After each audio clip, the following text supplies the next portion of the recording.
अस्सलाम वालेकुम स्टूडेंट, कैसे हैं आप लोग। आई होप कि आप सब ठीक होंगे।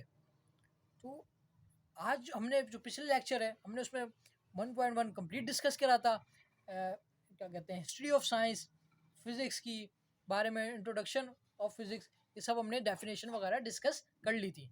सो आई होप कि आप लोग सब ठीक होंगे और आपको समझ भी आया होगा। जैसे कि मैं बोलता हूँ कि कोई भी क्वेश्चन हो तो आप डिस्कस कर सकते हैं। तो आज मैं आपके सामने लेकर आया हूँ 1.2, जिसमें हम डिस्कस करेंगे 1.2, 1.3 और 1.4। आज के लेक्चर में हमारी यही कोशिश होगी कि 1.2, 1.3 एंड 1.4 हम डिस्कस कर लें। तो इस उम्मीद के साथ कि आपको समझ आएगा और हम अपना नेक्स्ट लेक्चर को शुरू करते हैं और देखते हैं इसमें क्या नई चीज़ें बताई गई हैं। कि आप अगर चैनल पर नए हैं तो सब्सक्राइब ज़रूर कर लें। ये पार्ट वाइज वीडियो बनाई जा रही है कि ताकि आपको इजीली समझ आ सके, कोई मुश्किल ना लगे। हम थोड़ा करके इसको डिफाइन कर रहे हैं। तो 1.2 में जो मैंने स्क्रिप्ट में मैंने जो बनाई है वो बहुत आसान बनाई है। 1.2 1.2 1.3 1.4, जैसा कि मैंने आपको बोला था कि आप इसको रीडिंग कर लिएगा। आई होप कि आप सबने रीडिंग कर ली होगी। इस्लाम एंड साइंस हमारी पहली हेडिंग है 1.2 की, और आपने जैसा कि देखा भी होगा 1.2 में बुक में कुछ बुक से लिया गया और कुछ मैंने पढ़ा था कहीं तो वहाँ से एडिशन करी है। बहुत ईजी है बच्चों, फोकस करके समझेंगे और आप आई होप कि आपको समझ आएगा। इस्लाम and science, what is Islam and science. एक चीज़ जो इसमें हमारे पास जो दी गई है वो क्रिएटर की तरफ से, कि कोई आम इंसान ऐसे इसे प्रोड्यूस नहीं कर सकता। ऐसी चीज़ जो इसमें हमें दी गई है वो क्रिएटर की तरफ से, कि कोई आम इंसान की बस की बात नहीं और आम इंसान कोई प्रोड्यूस नहीं कर सकता। वो क्या, कि वो बच्चों देख लेते वो क्या चीज़ है। चीज़ ये है, हमारा ये बिलीव है, हमारा एज अ मुस्लिम ये बिलीव है, पूरे कि पूरा का पूरा बिलीव है कि अल्लाह ताला की तरफ से जो बिलीव ये है कि अल्लाह ताला की तरफ से आई है जो किताब, वो होली कुरान है। वो अल्लाह ताला नहीं, वो क्रिएटर ही बना सकते हैं और कोई बना नहीं सकते। वो अल्लाह ताला के अल्फाज हैं, इसमें कोई दो राय नहीं है, इसमें कोई शक की बात होनी भी नहीं चाहिए आप सबको। वो हमारा क्या होली कुरान है, जो हमारे नबी सल्लल्लाहु अलैहि वसल्लम पर हमारे नबी सल्लल्लाहु अलैहि वसल्लम पर नाजिल हुई। क्या हुई? हमारे नबी सल्लल्लाहु अलैहि वसल्लम पर नाजिल होली कुरान। इसमें अल्लाह ताला बहुत सारी ऐसी जगह हैं जिसमें अल्लाह ताला साइंस के बारे में बता रहे हैं। क्या कर रहे हैं? होली कुरान में ऐसी बहुत सारी जगह हैं जिसमें अल्लाह ताला कुरान के बारे में बता रहे हैं। सूरह नूर को रेफरेंस इस आयत नंबर 71 में 15 16 ये में दिया गया है। 71 में दिया गया है।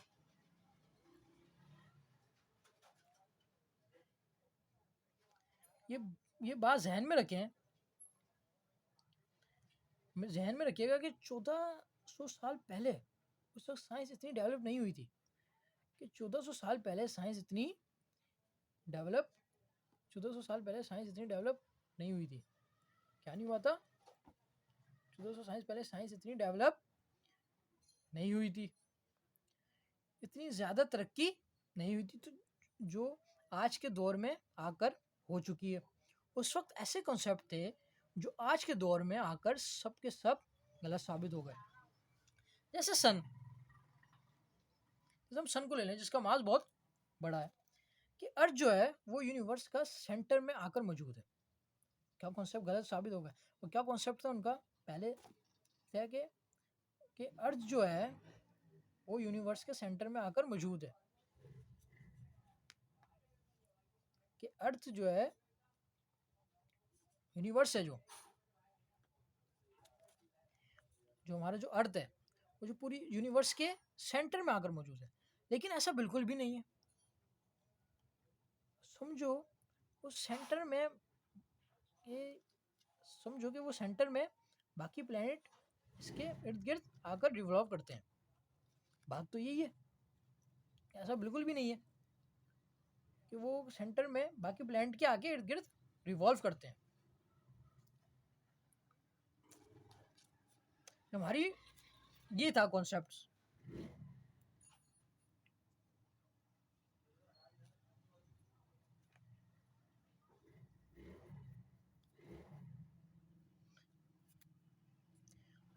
फिर हम दूसरे कॉन्सेप्ट देख लें, अगर हम दूसरे कॉन्सेप्ट ले लें, ये सारे कॉन्सेप्ट थे उस दौर में। कुछ ये भी थे कि सन और मून सोर्स ऑफ लाइट है। क्या है? कुछ ऐसे कॉन्सेप्ट भी थे कि सन और मून सोर्स ऑफ लाइट है। Earth is like a plate around, वो घूमती नहीं है। ये भी हमारे यहाँ एक कॉन्सेप्ट था कि अर्थ एक प्लेट है, वो घूमती नहीं है, ऑर्बिट घूमते हैं। ठीक है, हमें एक बात पता है, और आप लोगों ने भी बचपन में ये बात पढ़ी होगी, वो सूरज की लाइट नेचुरल होती है, जबकि मून की नहीं होती। सूरज मून को लाइट फराहम करता है। 100 और 200 साल पहले अगर हम पीछे देखें, कॉन्सेप्ट कौन सा कॉन्सेप्ट आया था? कॉन्सेप्ट इज राइट ये था कि 15 और 19 सेंचुरी में आकर ये हमें मालूम हुआ, वो ये हमारे जो कॉन्सेप्ट थे ये गलत थे। अब कौन से 100 और 200 ईयर्स पहले की बात बता रहे हैं। हम चलिए, कॉन्सेप्ट इज राइट 19 सेंचुरी में आकर हमें ये मालूम हुआ। मज़ीद इन्फॉर्मेशन आपको नेट पे मिल जाएगी कि 15 और 19 सेंचुरी में आकर हम इसकी मज़ीद मालूमात मिली थी कि 100-200 साल पहले क्या गलत कॉन्सेप्ट थे और अब क्या सही होते चले गए जब से साइंस का वजूद हुआ। जबकि होली कुरान में ये हमें पहले ही बता दिया गया था, 1400 साल पहले। बेहद पुरानी बात है, और ये कुछ सालों पहले ये पता चला कि मून की अपनी रोशनी नहीं होती। हमें तो कुरान में पहले ही बता दी गई थी ये बात, लेकिन हमें यहाँ पर बहुत पहले पता चला कि मून की अपनी रोशनी नहीं होती, सूरज उसको रोशनी फराहम करता है। अब नेक्स्ट देख लेते हैं, नेक्स्ट क्या है कि हम इस आयत पे आए और सूरत पर आए, तो इसमें अल्लाह ताला देखिए क्या फरमा रहे हैं। अब हम इस आयत पे आए और सूरत पे आए तो अल्लाह ताला देखिए इस पे क्या फरमा रहे हैं। सूरह नूर पे 17 और 18 नंबर पे जो 17 आयत थी, क्या फरमा रहे हैं? तर्जुमा तो मुझको याद नहीं है, आप लोग पढ़ लेना। अब हम यहाँ डिस्कस कर लेते हैं 15 आयत, जब पढ़ेंगे तो उसमें ये है। तर्जुमा तो मुझे एग्जैक्ट याद नहीं है, कोई कमी पेशी हो जाए तो अच्छी बात नहीं है। वो 15 आयत में ये बताया जा रहा है, जब आप उसे पढ़ेंगे कुरान में देख लीजिएगा तो आपको ईजिली मिल जाएगी। 174 आई थिंक सो। तो उसमें क्या बात बताई जा रही थी?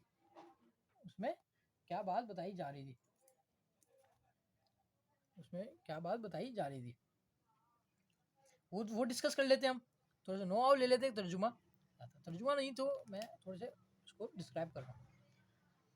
उसमें ये फरमा रहे हैं अल्लाह ताला, क्या तुम लोग नहीं देखते कि 7 आसमान अल्लाह ताला ने ऊपर नीचे बनाए हैं? क्या तुम लोग नहीं देखते कि 7 आसमान अल्लाह ताला ने ऊपर नीचे बनाए हैं? 16 आयत में फिर अल्लाह ताला ने फरमाया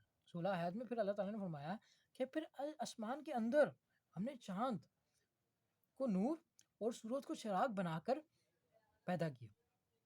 कि इसमें क्या देखिए क्या फरमाया जाता है, कितना प्यारे अल्फाज हैं कि फिर इस आसमान के अंदर हमने चांद को नूर और सूरज को चिराग बनाकर पैदा किया।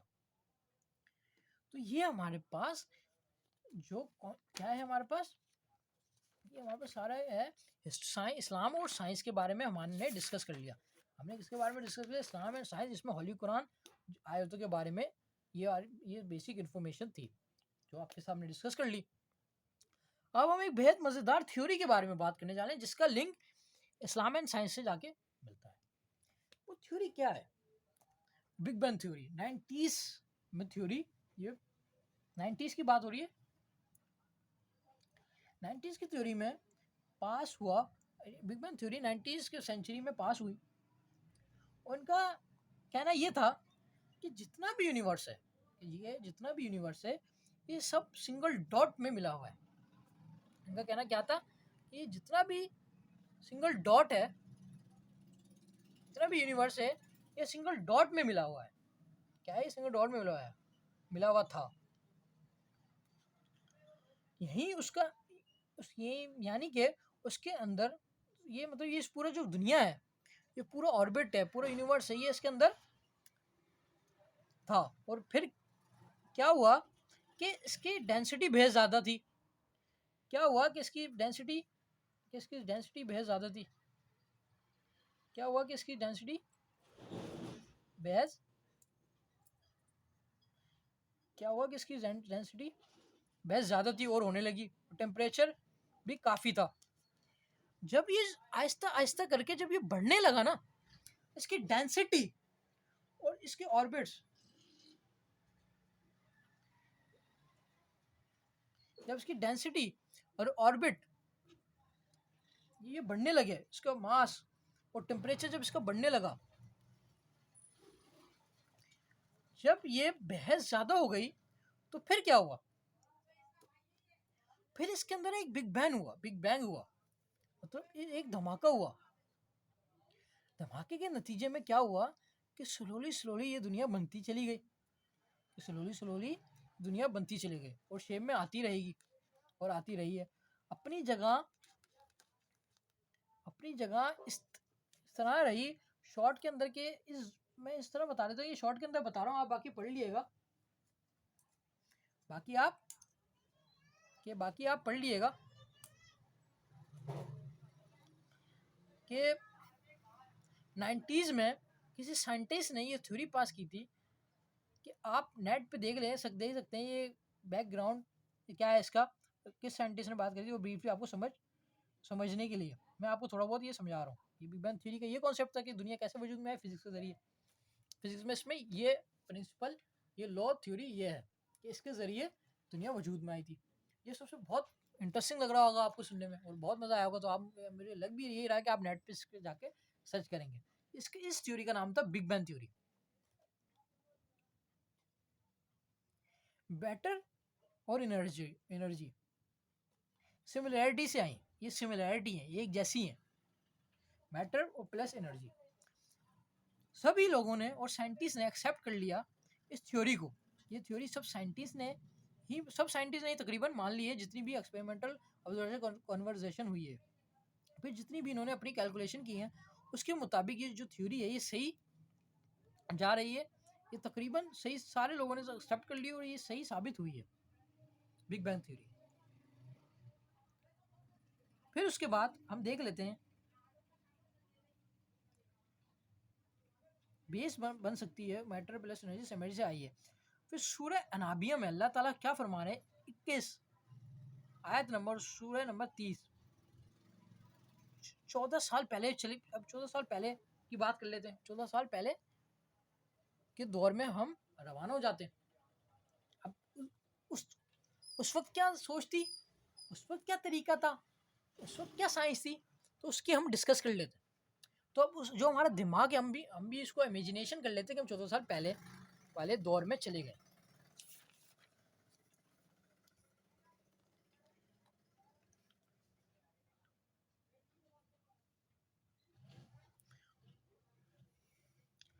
बाकी वो डॉक्टर जाकिर नाइक वो ज़्यादा इस तरह के केसेस को डील करते हैं, तो आप उनके चैनल पे जाके आपको बहुत सारे ऐसे रेफरेंसेस मिल जाएंगे इस्लाम और साइंस के बारे में। हम जो यहाँ में एक और चीज़ देख लेते हैं, मैंने एक और आयत का पढ़ा था, वो मैं आपके सामने कर लेता हूँ। वो क्या है कि ये सूरह हमारा ये हो गई कि तीसरा रेफरेंस होगा सूरह इमरान का, एक 119 क्या कहते हैं सूरह आयत है 119 और 191 का जिक्र किया गया है उसका रुकू का। तो यहाँ पर 190 और 191 का, तो हम इसको 190 डिस्कस करेंगे, 191 डिस्कस नहीं करेंगे। स्टार्टअप कर लेते हैं। तो क्या है, शुरू करते हैं कि बेशक आसमान और ज़मीन की तख्लीक में और रात दिन की बारी बारी आने जाने में इन अकल वालों को ये बड़ी निशानी है। मतलब अल्लाह ताला क्या फरमा रहे हैं कि बेशक आसमान और ज़मीन की तख्लीक में, क्या फरमा, बेशक आसमानों और ज़मीन की तख्लीक में रात और दिन के बारी बारी आने जाने में इन अकल वालों के लिए बड़ी निशानी है, साइंस वालों के लिए बड़ी निशानी है कि वो कैसे कर रहे हैं, अल्लाह ताला वही कर सकते हैं बेशक। लास्ट यू आर लर्न इस वजह से ये चीज़ें अल्लाह ताला ने कुरान में फरमाई कि हक की तरफ आ सकता है बंदा। ये चीज़ें देखकर हक के रास्ते पे आ सकता है, ईमान ताज़ा हो सकता है, ईमान की तरफ चला जा सकता है। और मतलब कि जो इतनी समझने की चीज़ें नहीं है, अब ये हक की तरफ आ सकता है। मतलब ये है कि अगर हम ये देखें कि कोई भी नॉन मुस्लिम है, ठीक है, वो ये क्या है, इस बात का दावा कर रहा है कि आप कि इस्लाम से साइंस का कोई ताल्लुक नहीं है। तो वहाँ पर क्या प्रूफ है कि हम बता सकते हैं भाई इस्लाम ने 1400 साल पहले ही ये बात बता चुकी थी जो आप लोग अब डिस्कवर कर रहे हो। तो वो तो हमें तो फिर हम क्या रख सकते हैं कि हम ये सूरह नूर रख सकते हैं, सूरह नाबिया रख सकते हैं, सूरह इमरान रख सकते हैं। ये हमारे पास प्रूफ है कि हम बता सकते हैं, ये देखो भाई अल्लाह ताला ने 14 साल पहले ही बना दी थी। आयत नंबर 190 191 का आप उनको प्रूफ कैसा बता सकते हैं कि 190 191 पढ़ो, अकल वालों के उनके लिए तुम्हारे लिए निशानी है जो ईमान की तरफ आ सकते हो, उनका नूर आगे ईमान ताज़ा हो सकता है, हक की तरफ आ सकते हो। ये चीज़ें पढ़ के तो हमारे पास ये प्रूफ एज अ प्रूफ के तौर पे ये हमें चीज़ें बताई गई। ईमान के तौर पे ईमान जगमगा जाता है इंसान का, उठ जाता है कि ये चीज़ें जब पढ़ते हैं इंसान। तो ये चीज़ें हमें इस वजह से बताई गई। हम असल जो किताब है कुरान मजीद वो पढ़ ही नहीं रहे। हम अगर पढ़े तो बहुत सारी चीज़ें डिस्कवर कर सकते हैं। वो हम देख लेते हैं। 1.3 में इतनी समझने की चीज़ें नहीं है, ज़्यादा याद रखने की हैं। और वो कौन सी है देख लेते हैं। Contribution of Islamic world towards physical sciences. कैसे इस्लामिक वर्ल्ड में किन किन किन साइंटिस्ट ने कंट्रीब्यूट करा फिजिकल साइंसेस में। इस्लामिक वर्ल्ड में फिजिकल साइंसेस के थ्रू साइंसेस में कौन से ऐसे इस्लामिक साइंटिस्ट जिसने कंट्रीब्यूशन दी अपनी। वो कंट्रीब्यूशन क्या दी होगी, वो कंट्रीब्यूशन क्या होगी वो हम डिस्कस करेंगे। ये हमारा टॉपिक है, आप बुक में भी देख लीजिएगा कि जो हमारे पास फिजिकल साइंस है जिसके अंदर केमिस्ट्री फिजिक्स मैथ है, जूलॉजी बॉटनी और एस्ट्रोनॉमी भी है। लॉन्ग लॉन्ग थिंग्स वाली जितनी भी ब्रांचेज हैं वो उनके अंदर क्या कंट्रीब्यूशन था। लॉन्ग लिविंग थिंग्स वाली जितनी भी ब्रांचेज हैं उसके अंदर क्या कंट्रीब्यूशन था इस्लामिक वर्ल्ड का। यानी जो हमारे पास इस्लामिक साइंटिस्ट थे उनका क्या कंट्रीब्यूशन, उनका कंट्रीब्यूशन बताना है। काफ़ी साइंटिस्ट के बारे में डिस्कस करेंगे इसके अंदर। हम इस टॉपिक के अंदर हम नोट कर लें। ये हम अगर आप ये चाहते हैं इस लेक्चर को नोट करना तो नोट कर लें पॉज करके वीडियो। वैसे भी आप अगर आप में ये एबिलिटी है, गॉड गिफ्टेड है आपके, आप लेक्चर को सुन भी सकते हो, समझ भी सकते हो, साथ साथ नोट डाउन कर सकते हो, कर लें। क्योंकि ये नोट इसलिए कर रहा हूँ, ये लेक्चर का ये स्क्रिप्ट को इसलिए मैं आपको कह रहा हूँ कि नोट कर लें अगर आप लोग करना चाहते हैं, क्योंकि वो एमसीक्यूज बनकर आएंगे पेपर में। 20% इस दफ़ा मैंने आपको बताया कि 20% पेपर जो है पेपर में एमसीक्यूज आएंगे। तो कम से कम ये होगा पर 20 to 25 मार्क्स से आपके पासिंग मार्क्स तो ऐसे ही निकल आएंगे इजीली। तो अब ये एमसीक्यूज बन के आएंगे तो आप इसको नोट डाउन करना चाहें तो नोट डाउन कर सकते हैं, ये बुलेट्स हैं। अब हम कंट्रीब्यूशन जिन्होंने इस्लामिक साइंटिस्ट ने दिया उनके नाम पढ़ लेते हैं। Jabir bin Hayyan, Ibnul Haitham, ये कुछ नाम थे जिन्होंने इस्लामिक वर्ल्ड में कंट्रीब्यूशन दिया। और भी नाम है जिसके अंदर पढ़ रहे हैं हम, इनके काम वगैरह, जाबिर बिन हयाम के काम वगैरह, जाबिर बिन हयान की कंट्रीब्यूशन पढ़ रहे हैं, उन्होंने क्या कंट्रीब्यूशन करी। बहुत सारे लो दिए इन्होंने, बेहद सारे लो दिए, जिसकी वजह से इनको फादर ऑफ केमिस्ट्री भी कहा जाता है। किनको कहा जाता है, जाबिर बिन हयान को। ये कॉन्स्टिट्यूंट एमसीक्यूज में आ सकता है ये सवाल कि किनको father, who is the father of chemistry. तो आप क्या लिखेंगे, father of chemistry is Jabir bin Hayyan.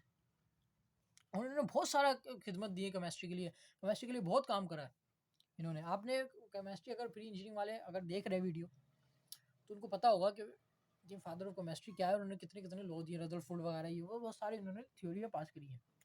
अल बातनी ये सारा वो दौर था मुसलमानों का, इस दौर में मुसलमानों का अरूज था और पढ़ने लिखने में आ गए थे। अल बतूनी के कंट्रीब्यूशन के बारे में बात करी जाए जब, तो उसमें क्या आता है, उसमें आता है कि calculation of solar system. Solar system जितना भी हमारे फल्कियात की कैलकुलेशन है, एक्लिप्स है, सूरज ग्रहण की मालूमात है, उसको डिफाइन किया किसने किया? अलबातू ने किया। जितनी आसानी से हम एहतियात कर सकते हैं उस चीज़ को देख के, तो किसने करा? ये अलबातू ने करा ये सब। रीज़न एंड कॉजेज, वजूहात और वजह बताएं किसकी? मून और सन की।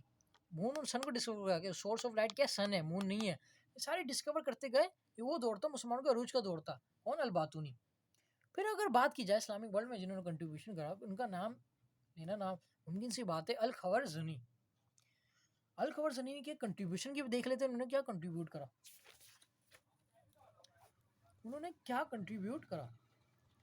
एनालिटिकल अलजबरा को इंट्रोड्यूस करवाया। एनालिटिकल अलजबरा को इंट्रोड्यूस करवाया अल खवरज़नी ने। 2x+3y, ये हम जो अलजबरा पढ़ते हैं, जो एक्सपोनेंट है, वेरिएबल है, इनको मिला के जो प्लस का साइन हो बीच में, क्या अलजबरा कहलाती है? ऐसी बात है, ये वाली फील्ड कहलाती है। इन्होंने अलजबरा की फील्ड को, एनालिटिकल अलजबरा को इंट्रोड्यूस करवाई थी। और उसके बाद इन्होंने किताब लिखी जिसका नाम हिसाबुल जब्र था। फिर इन्होंने एक और किताब लिखी, वल मुल्क वल मुल्क कबाला, नाम भी बड़ा मुश्किल है। वल मुकाबला पढ़ लेते हैं। वल मुकाबला लिखी जिसके अंदर इसी थ्योरी, लॉस, प्रिंसिपल के बारे में इन्होंने डिस्कस करी। फिर अगर हम देखें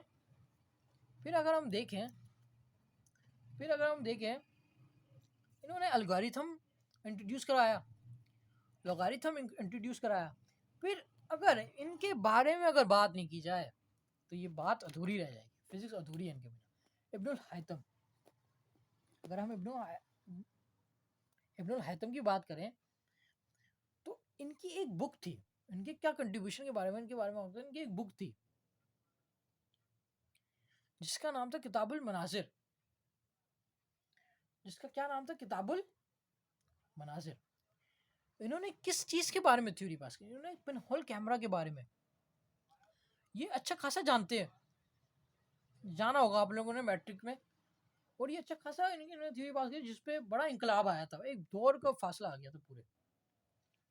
इन्होंने बड़ा कंट्रीब्यूशन करा। सबसे पहले पिनहोल कैमरा इनकी कंट्रीब्यूशन में आता है, टॉप ऑफ द लिस्ट। दूसरे पे रिफ्लेक्शन और रिफ्लेक्शन आपने डिटेल में पढ़ी है मैट्रिक क्लास में। पिनहोल कैमरा को और ग्रीक कॉन्सेप्ट को डिस्कस करेंगे। या फिर इनकी एक बुक थी, इन्होंने एक बुक भी लिखी थी, किताबुल मनाजिर। लेकिन इसके अंदर क्या लिखा था, क्या कॉन्सेप्ट था? मतलब जैसे ग्रीक का जो कॉन्सेप्ट था लाइट के बारे में, उन्होंने एक बुक लिखी किताबुल मनाजिर में, उनके अंदर था लाइट के बारे में। पूरा इन्होंने जो बुक लिखी थी, उस पर बुक लिख दी थी लाइट के बारे में। उनका क्या कॉन्सेप्ट था? हमारी आँखों से ना, हमारी आँखें में जाती है लाइट, हम जिस तरह हमारी आँखों में जाती है तो उसी की इमेज किस तरह फॉर्म होती है। जैसे लाइट हमारी आँखों में जाती है तो उसकी इमेज किस तरह फॉर्म होती है। सो इन्होंने ये वाला कॉन्सेप्ट सही किया था कि जिसके बारे में इन्होंने ये कॉन्सेप्ट सही किया था कि मतलब ये कॉन्सेप्ट जिन्होंने मतलब ये इब्नुल हैतम ने बाद में सही किया, वो ये कि लाइट पहले ऑब्जेक्ट के ऊपर जाती है और फिर हमें आंखों के अंदर आती है, तब इमेज हमें फॉर्म होती है। इनका ये उसके अंदर ये कॉन्सेप्ट था लाइट के बारे में, इस तरह हमारे आंखों में, कि लाइट हमारी आंखों में जाती है उसके बाद इमेज फॉर्म होती है। लेकिन उन्होंने बाद में इसको सही कर दिया था, इब्नुल हैतम ने बाद में जाके इसको सही कर लिया। उन्होंने ये फिर डिस्कवर करी एक और चीज़ कि लाइट पहले ऑब्जेक्ट के ऊपर जाती है। लाइट हमारे आंखों में नहीं जाती कि ऑब्जेक्ट फॉर्म होते हैं, लाइट पहले हमारे ऑब्जेक्ट के ऊपर जाती है, फिर हमारे आंखों में के अंदर इमेज फॉर्म होती है। इसकी मदद से हम देख सकते हैं ऑब्जेक्ट से निकल कर हमारी आंखों में जाती है। जिसकी एक एग्जाम्पल कि जब हमारे घर में, ये एग्जाम्पल वो गौर करिएगा जिसके थ्रू आपको और डीप में समझ आ जाएगा। वो एग्जाम्पल क्या है देखें, मेरी स्क्रिप्ट में लिखी हुई है, जिसकी एक एग्जाम्पल कि जब हमारे घर में लाइट चली जाती है तो हमें कुछ नज़र नहीं आता, और दूसरी तरफ रूम लाइट ना हो तो कुछ नज़र आता ही नहीं है। तो ये इस बात को साबित करता है, और ये प्रूव करता है कि ग्रीक कॉन्सेप्ट का इब्नुल हैतम के जब तक लाइट, जब ये साबित करता है कि ग्रीक कॉन्सेप्ट इब्नुल हैतम का जो था, जब तक लाइट उस ऑब्जेक्ट पे नहीं पड़ेगी जिसको हम देखना चाहते हैं, उसको नहीं देख पाएंगे, मीन्स कि हमारी आइज़ में इमेज फॉर्म नहीं होगी। तो इनका इस मीन्स कि ये ग्रीक कॉन्सेप्ट है इब्नुल हैतम को, जो बाद में इन्होंने सही करा, वो बिल्कुल सही बैठा, बिल्कुल एग्जाम्पल में थ्रू सही बैठा कि जब तक लाइट उस ऑब्जेक्ट पे नहीं पड़ेगी, जब तक उस रूम में लाइट नहीं जलेगी, जिस ऑब्जेक्ट को हम देखना चाहते हैं, जिस ऑब्जेक्ट पे नहीं पड़ेगी, जो हम देखना चाहते हैं, उसको नहीं देख पाएंगे, मीन्स कि हमारी आइज़ में इमेज फॉर्म नहीं हो पाएगी। सिंपल सा इब्नुल हैतम के बारे में थोड़ा सा कंट्रीब्यूशन था, कंट्रीब्यूशन थोड़ा नहीं बहुत था। पिनहोल कैमरा, ग्रीक कॉन्सेप्ट, किताबुल मनाजिर के बारे में, रिफ्लेक्शन के बारे में, ये इनका कंट्रीब्यूशन है पिनहोल कैमरा। और इब्नुल हैतम ने पिनहोल कैमरा भी इंट्रोड्यूस करवाया था। अब हम देख लेते हैं अल बैरूनी, ये भी कॉन्सेप्ट ऑफ कंट्रीब्यूशन। किताबुल कानूनुल मौजूद, एस्ट्रोनॉमर नॉमर में थे, फिजिशियन मैथमेटिक्स। इन्होंने, इनके क्या कंट्रीब्यूशन थे एस्ट्रोनॉमी में, माहिर फल्कियात, जो सितारों का इल्म रखते हैं, उसमें बड़ा इनका कंट्रीब्यूशन था। फिजिशियन थे, फिजिक्स में बड़ा इनका कंट्रीब्यूशन रहा, मैथमेटिक्स में बड़ा कंट्रीब्यूशन था। और हम इस पर डिटेल में पढ़ लेते हैं कि इनके क्या क्या और कंट्रीब्यूशन थे। और ये भी थे, और भी शायद लिखा हो साइंटिस्ट के बारे में, लेकिन ये कुछ इंपॉर्टेंट चीज़ें थी जिसे यहाँ पर हमने डिस्कस किया। अब 1.4 की तरफ चलते हैं और 1.4 देख लेते हैं। 1.4 में हमें क्या बताया जा रहा है, फिजिक्स एंड सोसाइटी। 1.4 आपने पढ़ा होगा तो आपको ये याद आ जाएगा फॉरन की फिजिक्स एंड सोसाइटी। अब हम बारे में बात करने जा रहे हैं कि फिजिक्स और सोसाइटी के बारे में।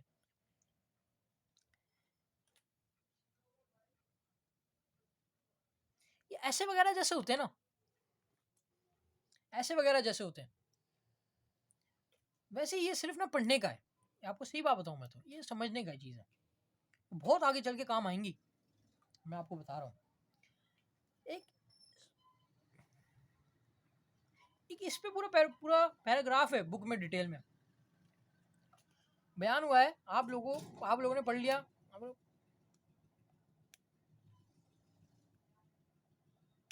आप लोग वो पढ़ लें, समरी हम लोग कर लेते हैं।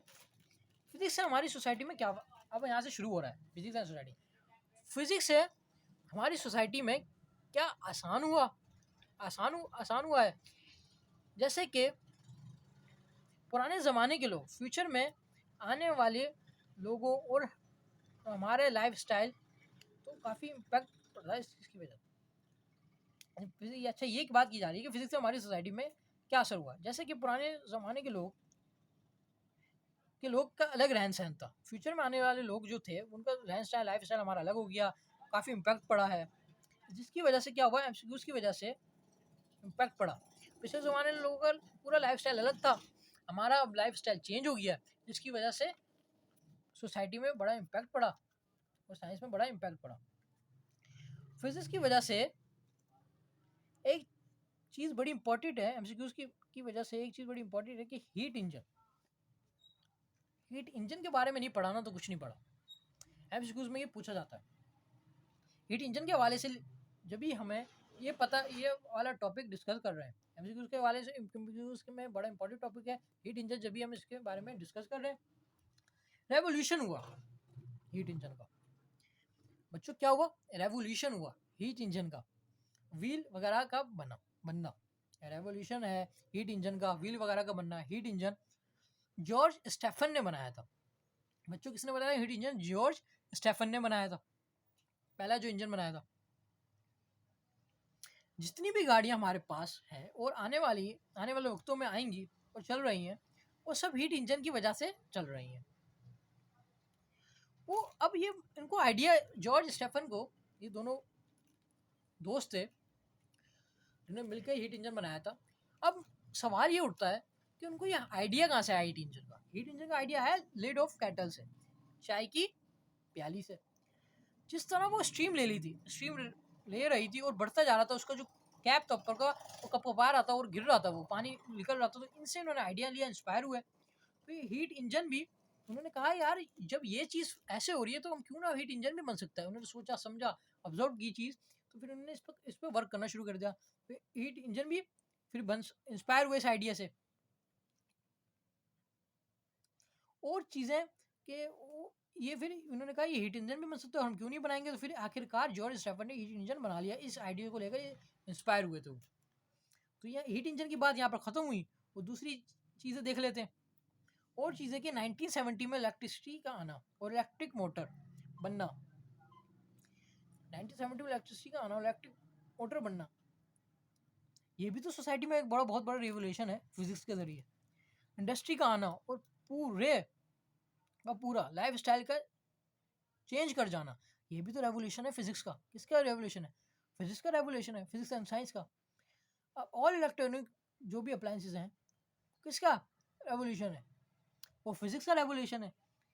सोसाइटी के में हमारे जो हुई हैं, तो ये इलेक्ट्रॉनिक अप्लायंसेस जितना भी है वो ये हमारा क्या है? फिजिक्स का रेवोल्यूशन है।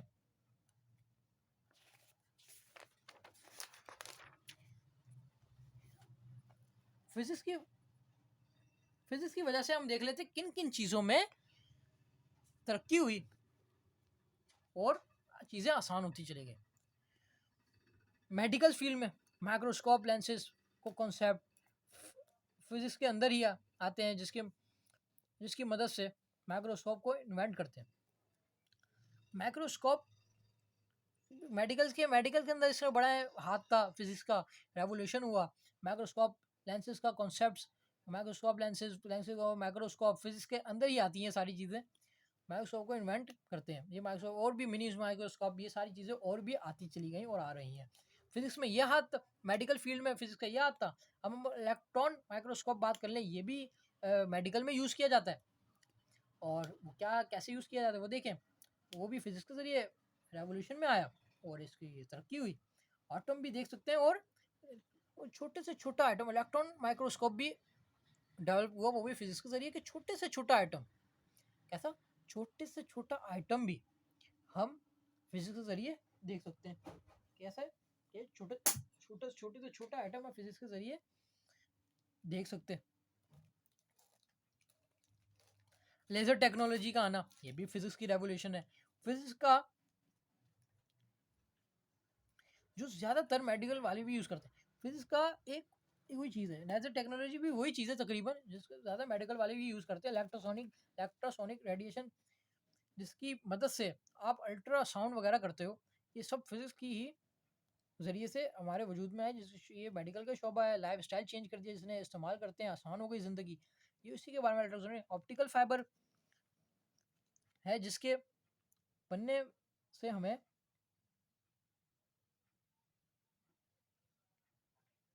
और इसके बारे में हमने मैट्रिक में पढ़ा होगा। ऑप्टिकल फाइबर सब आपको पता है। वगैरह के लिए आगे देख लेते हैं। टेस्ट वगैरह के लिए हमारे पास मेडिकल फील्ड के जैसे ऑप्टिकल फाइबर की जैसे ट्यूब होती है, टेस्ट ट्यूब वगैरह होती है, ऑप्टिकल फाइबर से बनती है।